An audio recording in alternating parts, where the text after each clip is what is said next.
सनातन क्या है? हम कितने सनातनी हैं? सनातन का अर्थ है वह शाश्वत सत्य जिसका ना ही उदय है और ना ही उसका अंत है। जो अनंत है उसी को हम सनातन कहते हैं। सनातन प्रकृति को कहते हैं। सनातन पंच तत्व को कहते हैं। पंच तत्व का मतलब है धरती, अग्नि, वायु, जल, आकाश। धरती का हर जीव पंच तत्व से ही पैदा होता है और पंच तत्व में ही विलीन होता है।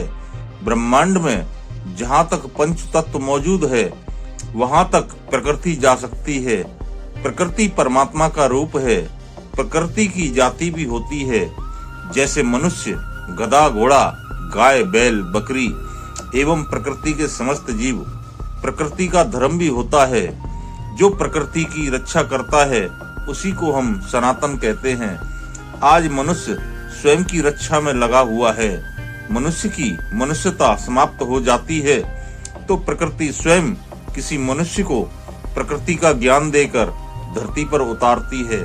आज प्रकृति रो रही है और प्रकृति रोती है तो परमात्मा भी रोता है, और जब परमात्मा रोता है तो प्रलय आना लाजमी है।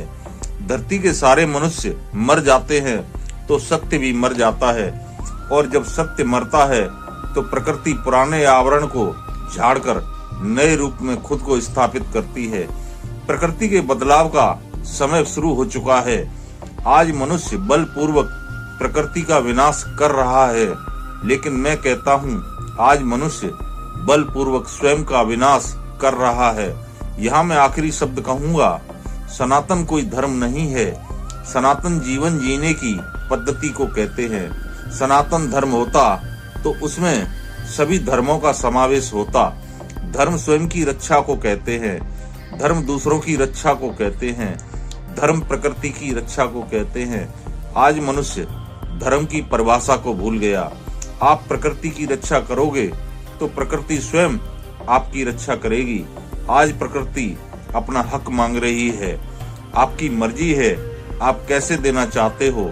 मैं एक शून्य हूँ, प्रकृति मुझे बदल सकती है तो मैं भी प्रकृति को बदल सकता हूँ। मनुष्य प्रकृति का मेहमान है, स्वामी नहीं।